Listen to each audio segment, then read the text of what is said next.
Coming in at number 5, we have Fullmetal Alchemist Brotherhood. Now, I personally haven't seen the original Fullmetal Alchemist that came out in 2003, but I mean, the reasons being is because it didn't follow the manga, and I'm more of a original story work kind of person. I've heard great things about it. I just didn't really feel like watching. I'd rather wait until a faithful adaptation of Fullmetal Alchemist, the manga, came around. So one of the problems that I had with many of the anime shows that I listed up until this point is that the entirety of the show was not perfect. Yes, the show was awesome and amazing in its own right, but there were hitches along the road where I'm like, oh man, I gotta sit through this shit. I gotta wait through some filler. I gotta wait for some bullshit to happen. And there were some arcs that I just didn't really give a shit about. Fullmetal Alchemist Brotherhood annihilates the competition in that regard. I loved that show from beginning to end. There was never a dull moment in Fullmetal Alchemist, and I love it to death.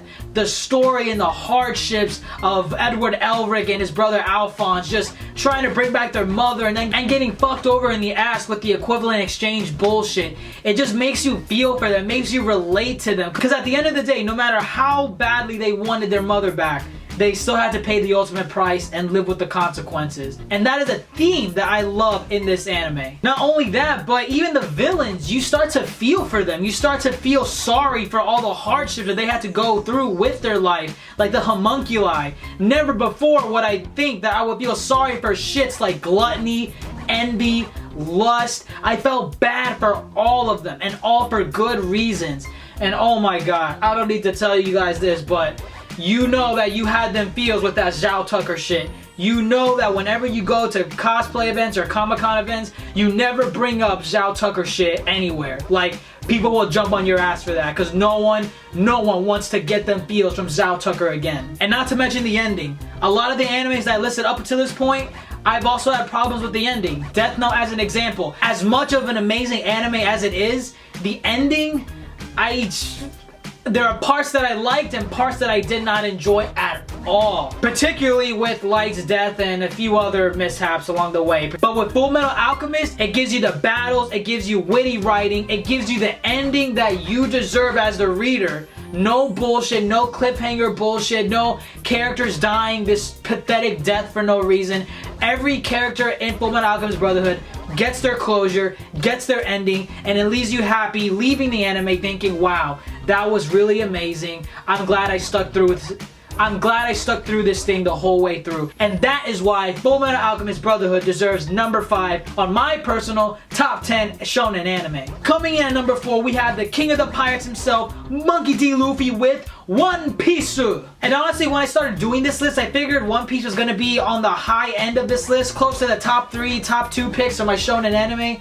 But nonetheless, I mean, One Piece is just an amazing show. And by far, one of the main reasons why I love One Piece is the fact that every single character, no matter if they're a main character, a minor character, a main character's bitch character, whatever, every character in One Piece has a purpose. And Ichiro Oda, the author of One Piece, plants seeds and inklings of these characters early on in the story so that they may later have relevance later on in the story, whether that be something big or something minor. And that is why I love it. The man knows how to give characters reason to be in this world. There's no characters that literally come out of fucking nowhere and all of a sudden have this big relevance, like, holy shit, we never met you before, but all of a sudden you're really important. No. These characters were either mentioned through word of mouth earlier on in the story of One Piece, or you saw them earlier in One Piece, but they really didn't have a role what was going on at the time during the arcs or whatever they appeared in, and they later had huge relevance in the story of One Piece. And while the comedy is hit or miss with me on One Piece, I mean, there are times where I'm like, oh, I mean,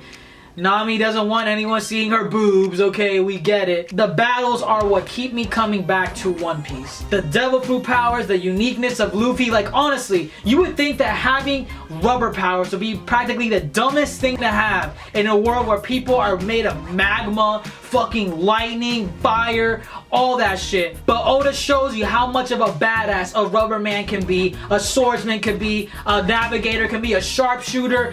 Everyone in the world of One Piece is a badass in their own right. Cause let's face it, God Usopp, guys. God Usopp for the motherfucking win. You would think that a character like God Usopp would not hold any relevance in the world of One Piece, because after all, he doesn't have a devil fruit power, he's not all that strong, but at the end of the day, he knows how to make the most of his abilities, and he makes you fucking remember that he is God Usopp, people. And yes, One Piece does have its ups and downs, but at the end of the day, just like the theme of the overall story of One Piece, sometimes you just gotta relax and enjoy the ride for what it's worth. And boy oh boy, One Piece is hella fucking sure worth the watch. Watch it. Alright, now down to my top 3 shonen anime. This was very, very hard to order. I mean, there were times where I switched it around and thought, no, maybe that makes more sense. Oh wait, no, that doesn't make any sense because the story's better in this one. And I just kept going back and forth, back and forth. But again, this is just my personal taste. This is what I like in my shonen anime. So here we go. Coming in at number 3, we got Naruto! Man, what is there not to fucking like about Naruto? Say what you will about the filler arcs, because I skipped that shit, okay? I'm talking about the main story of Naruto. The main battles, the main characters, the main plot twist, just everything. Masashi Kishimoto knows how to get you to laugh in Naruto, how to get you tense in Naruto, how to get you to cry in Naruto.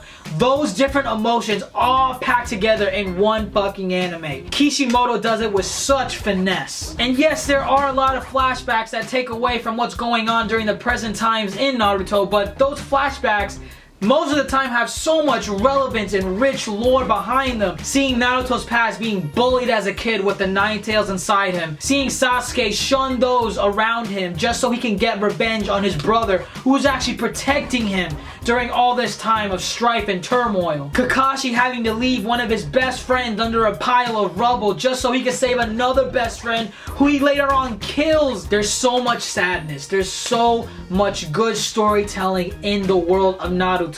And the battles, oh my god, the fucking battles are just so damn amazing. I'll admit, towards the end of Naruto, it did stray away from what I originally loved about Naruto, which was the strategy, the fucking tactics, the amount of thinking that took place in order to land a single fucking hit on an enemy. Cause let's face it, at the end of Naruto, it kind of entered that Dragon Ball Z state where people are just blasting Bijou bombs and chakra blasts everywhere. I mean, don't get me wrong, that shit was epic, but it wasn't the same Naruto that it was in the very early beginning. Cause way back in early Naruto, everything, every move needed a tactic. The stakes were high and every fucking second a person stayed and locked in battle. The stakes were high when varying characters clashed with different jutsu and you had no idea who the fuck was gonna win because you didn't know who was gonna outsmart the other one. And one of the unique things about Naruto is that while there are evil characters out there,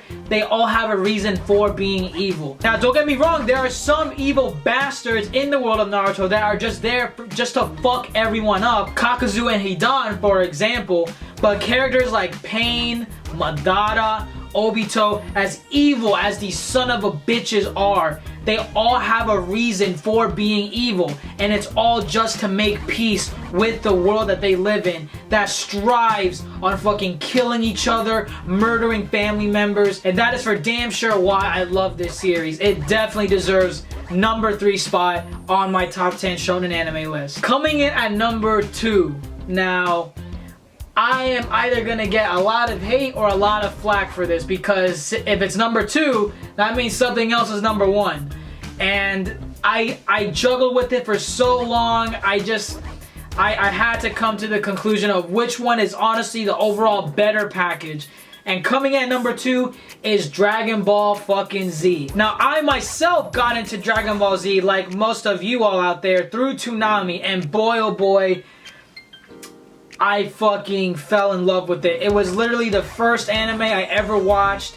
It was something so unique and new to me. Seeing Goku, Vegeta, Piccolo, Yamcha. Why the fuck did I just mention Yamcha? Just blasting each other through mountains, through the ocean, blowing up planets. It was like all the superhero shows and movies you used to watch, but on fucking steroids and in one package. And the best part is, these characters in Dragon Ball Z, they weren't born like this. They were not born with these godlike powers that could destroy mountains and shit. Take Goku, the main character, as an example. Starting in his early beginnings of Dragon Ball, he was strong for sure, but he was nowhere near the competition he was gonna face during the World Martial Arts Tournament, the Red Ribbon Army battles, the King Piccolo battles, and then later on in Dragon Ball Z with Vegeta, Frieza, Cell, Buu. You see Goku as a kid developing his powers and his strength and his own traits himself as he goes along through his journey collecting the 7 Dragon Balls with all his friends. What once started out as a kid that was a really skilled martial artist ends up being the fucking master of the damn universe, galaxy, just fucking godlike powers. And yes, while Dragon Ball Z does not have the finesse of storytelling and writing as, say, Death Note or maybe even Naruto, it's the fact that its simplicity adds to its nature. It's not about the fucking story. It's not about the characters going through flashbacks of having emotional turmoil. You watch Dragon Ball Z for the epic as shit battles. And boy oh boy, they fucking deliver. I'd much rather watch a Dragon Ball Z battle than a One Piece battle, a Naruto battle, a Magi battle. They're just so fucking amazing and epic beyond belief. Stuff that you can't normally find in any other anime. And that is why Dragon Ball Z, the king of all anime to most people, is number 2 on my top 10 shonen anime list. And now number 1, the big daddy of them all. I gotta say, it was such a huge struggle between Dragon Ball Z and One Piece for this top 3, because by far, these 3 shonen anime are the reasons why I watch shonen anime. And by no means when I say this is number 1, that this is the definitive number 1 shonen anime out there. Again, I want to stress this. This is simply my number 1 pick. My personal favorite shonen anime of all time. And that number 1 pick goes out to Hunter x Hunter, or Hunter x Hunter, however you want to say it. This anime combines literally everything that I love about all the other shonen anime that I listed up until this point. It has the battle tactics and the strategy that early Naruto had back in the old days. Because what set Naruto apart from other typical shonen anime, there was a lot of strategy involved in these fights. There was just so much thinking necessary just to land a hit on your opponent or just fucking off them. Hunter x Hunter definitely has that for sure. It has the intense battles of Dragon Ball Z, where it may not be up to the scale of Dragon Ball Z, like people blasting each other through mountains. The tense feeling that you get watching 2 characters go at it, oh, it's fucking there. It is definitely fucking there. As an example, off the top of my head, the Gon versus Neferpito fight. Oh my god. The entire time, I'm just sitting at the edge of my seat like, ah! It has the world of One Piece. And what I mean by that is that the world of One Piece is just so fucking massive. Oda can literally make an island like made out of fucking candy. It'll fit the lore and the theme of One Piece because the islands all over the Grand Line and New World are just batshit crazy. Hunter x Hunter has that as well, with all the different creatures in the world, the different countries with different philosophies, the varying worlds such as Greed Island and the Dark Continent. The world is just so massive in Hunter x Hunter. And it's such a shame that Tagashi, the author of this amazing manga and anime, who also wrote Yu Yu Hakusho, is just a lazy piece of shit and doesn't want to expand further on the foundation that he already laid out for this massive world. It has the no bullshit nature of Death Note. What I mean by that, there are characters that will die in Death Note. No matter how attached you get to them, they will die. They're not gonna get some magical friendship power boost or main character immunity to protect them from getting offed later on. If someone is meant to die in Death Note, they will fucking die. And the same applies to Hunter x Hunter. There's no friendship power boost. There's no unlocking this hidden potential inside of them that's been dormant all this time so that they can finally get the one up on the enemy that they're facing at the moment. Everything in Hunter x Hunter involves strategy and tactics. If you don't have any of those 2, you're getting off. And the character development, oh my god. It literally combines all the best things that I love on this list from all the other animes and puts it into one package.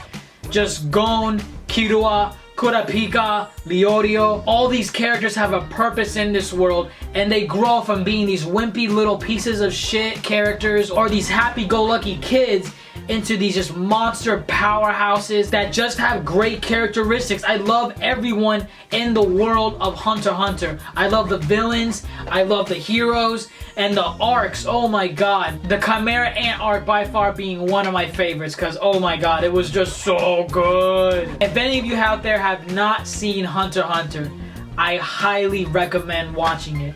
It's around 100 or so episodes, but it's just so worth the ride. And just to be clear, I'm referring to the 2011 adaptation, not the 1998 or 99 adaptation. I personally haven't seen that one. I've heard good things about it, but just if you want amazing animation, amazing fights, characters you're gonna fall in fucking love with, a world you just want to know more about, and an ending where it's not a conclusive ending just because the author is a piece of shit that doesn't want to continue the story, but it's an ending that just leaves you satisfied thinking, wow, that's how I should look at life.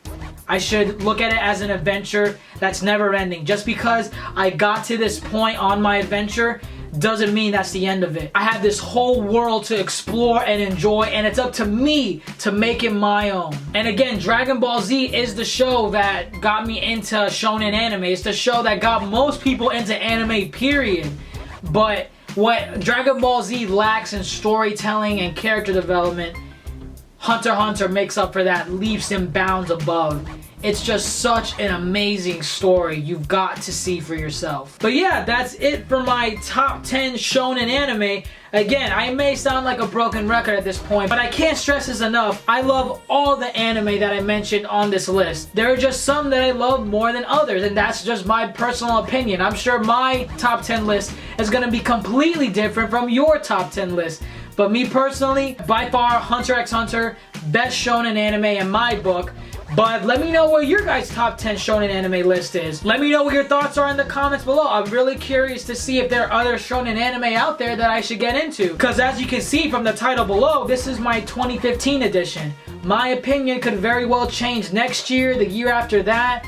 It could change at any point. I could maybe change the numbers around because I'm thinking, wow, maybe, I don't know. Now that I think about it, now that I'm rewatching all these shows, I think Yu-Gi-Oh! Is the #1 shonen anime. I don't think it's gonna get to that point, but you get what I mean. There are plenty more shonen anime out there that I haven't seen. There's plenty more still coming in the future. So, do you agree with me at all? Do you disagree? Just let me know your thoughts. I would love to hear them. But that's all that I have for this video. If you enjoyed it at all, please leave a like. I would greatly appreciate it. And if you haven't subscribed to this channel, if you could do so as well, I would love you forever, people. And as always, stay beautiful.